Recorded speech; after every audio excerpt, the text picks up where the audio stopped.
আৰক্ষী অধীক্ষকৰ নামত ধন দাবী ৰাজ্যত এতিয়াও গিজগিজাই আছে দালাল মুখ্যমন্ত্ৰীৰ কাঢ়া নিৰ্দেশকো বুঢ়া আঙুলি দালালৰ মুখ্যমন্ত্ৰী ডক্টৰ হিমন্ত বিশ্ব শৰ্মাৰ নিৰ্দেশকো কেৰেপ নকৰে একাংশ দালালে ৰাজ্যত এতিয়াও মুক্ত বিচৰণ কৰি আছে দালাল চিৰাং জিলাৰ 2 নং গৰাইমৰী বাসিন্দা শ্ৰমিক উমৰ আলীক যোৱা 13 তাৰিখে বঙাইগাঁও জিলাৰ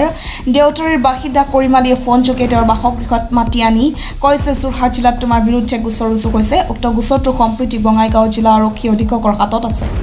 এই গোচৰ নিষ্পত্তি নকৰিলে বিপদ হ'ব বুলি শ্ৰমিক উমৰ আলীক ভয় দেখুৱাই কৰিমালীয়ে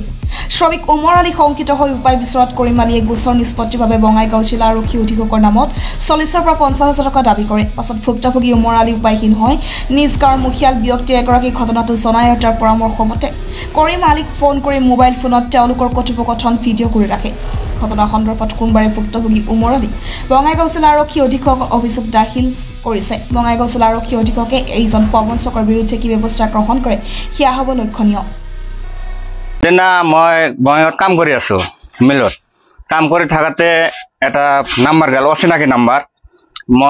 মই ৰিচিভ কৰিলোঁ মোটামুটি 10:30 ফোন কৰি মোক কয় সন্ধিয়া 5টা মানত মোৰ ঘৰত আহিব কৰিমালীয়ে তাৰ ঘৰত মই গেলো কৰিমালী কোন গাঁৱত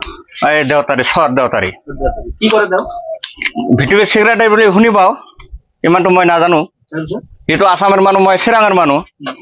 তাক গেলো তাৰ ঘৰত আমাক আৰু কল বোলে বঙাইগাঁও SP অফিসত তোৰ নামত কেস আছে 50,000 টাকা দিলে এইটো মীমাংসা কৰি দিম মই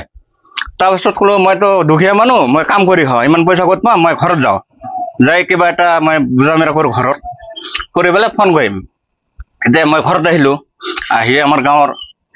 মুখ্য ব্যক্তিয়ে লগত লৈ মই ফোন কৰিলোঁ তাৰ ভিডিঅ' ৰেকৰ্ড কৰিল বস্তুবিলাক কৰি আৰু ৰাতি মই ক'লোঁ মই 30,000 মান টাকা দিওঁ কলে এইটো নহ'ব SP ছাৰ নামানে মোটামুটি 40,000 লাগব 50,000 পৰা 10,000 কমিছে আৰু কমাৰ পিছত 40,000 টকা দিলে মই মীমাংসা কৰিম মই তাক ক'লোঁ বোলে 30,000 টকা যদি ৰাতি দিওঁ এইটো হ'ব না নাই কল নহ'ব তই 10,000টো মোটামুটি 10 দিন পিছত দিবি মই এইটো জামিন হ'ম এইটো SP ছাৰৰ কথা কৈ 40,000 টকা মোৰ পৰা খুজিছে আৰু মোৰ নামত কোনো কেছ বেছ একো নাই SP ক আপোনালোকে জনাইছে না নাই এই বিষয়ে আমি এইটো ভিডিঅ' ৰেকৰ্ড আছে আমাৰ গাঁৱৰ মুখিয়াল ব্যক্তিক ভিডিঅ' ৰেকৰ্ড কৰিছোঁ এইটো SP লগত পঠাই দিছোঁ কিবা লিখিত পঠাই দিছোঁ SP ছাৰৰ লগত এইটো আমাৰ হিচাপত আজি মোক ধন দাবী কৰিছে আৰু বেলেগক কৰিব এইটো আমাৰ হিচাপত পুৰা একদম শাসন লাগে তাক জেলত সোমাব লাগে মোৰ এইটোৱে কথা হয় মোৰ মানে বক্তব্য হিসেবে মোহাম্মদ উমৰ আলী আমাৰে গাঁৱৰ ল'ৰা একেবাৰে দুখীয়া মানুহ আৰু মোহাম্মদ কৰিম আলী দেউতাৰী চৰ বুলি কয় আমি তাক এনে চিনি পাওঁ আমি বেছি তাৰ গাঁৱত নাযাওঁ তে এই গৰীব মানুহক মানে SP মহোদয়ৰ কথা কৈ তাৰ বোলে এটা কেছ হৈছে হয়তো SP আগতে ল'ৰাটো উমৰ আলী নামৰ ল'ৰাটো মানে ভাটা চাটা খাটিছিল সেই হিচাপত মানে তাই কৰিম আলীৰ মানে ফোনটো পাই উমৰ আলী মানে তাৰ ঘৰত যায় কিবা 50,000 টকাৰ মানে ডিমান্ড দিছিল সি পিছত তাৰ ঘৰৰ পৰা উলটি আহি আমাৰ গাঁৱত বহিছিল বহাৰ পিছত সি মুখিয়াল মানুহক লৈ মানে কথাটো মানে খুদপুচ কৰিল আৰু মুখিয়াল মানুহজনে গাঁৱৰ মানুহে SP মহোদয়ৰ তাতে গেছিল আৰু মানে দৰখাস্তও দিছিল যে SP মহোদয়ৰ ওপৰত মোৰ বিশ্বাস আছে এই SP মহোদয় এই দুখীয়া মানুহৰ পেটত লাঠি নামাৰে কিন্তু এই দেউতাৰী গাঁৱৰ বহুত কেইটা দালাল আছে সেই দালাল কেইটা মিলি আমাৰ চিৰাং জিলাৰ দুখীয়া মানুহক মানে ধন দাবী কৰি টকা খুজিছে সেই কাৰণে মই SP মহোদয় কওঁ যে যাতে কৰিম মালিক অতি সোনকালে গ্ৰেপ্তাৰ কৰি জেল হাজতলৈ পঠিয়াই দিয়ে কই নৰো তাৰ মানে এইটো আমাৰে গাঁৱৰ ল'ৰা আমাৰ চকুৰ আগতে ডাঙৰ দীঘল হ'ল বৰ্তমান এই ঠেলাৰ মাটি কাটি আছে লিভাৰি কৰি আছে তেওঁক যে এনেকৈ ধমকি মাৰিছে সেইটোতো মোৰ হিচাপতো তাক লৈ আহি পানিছমেণ্টে কৰিব লাগছে আগত তাৰ পাছত আইনত কি হয় হল হৈ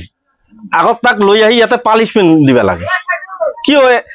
আজি পৰ্যন্ত আমাৰ এই অঞ্চলত এনেকা কাম হয় নাই আৰু এটা দুখীয়া ল'ৰাৰ এনেকৈ ধমকি দিয়ে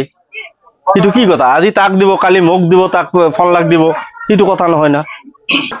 অতি শীঘ্ৰে ধৰবা লাগে আজিয়ে ধৰবা লাগে মোৰ মতে আৰু ইয়াতে তো আৰু মানে বদনাম দিছে নহয় এটা SP ইমান ডাঙৰ এটা অঞ্চলৰ এটা এই মুৰব্বী তেওঁৰ এটা বদনাম দিছে এইটো তো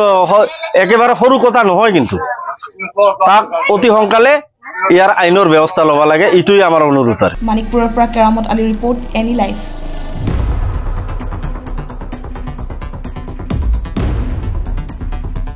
খবৰ মানে এনি লাইভ 24/7 আৰু এনি লাইভ ডিজিটেল। যিকোনো খবৰৰ বাবে যোগাযোগ কৰক 9387734920 আমাৰ এই নম্বৰত।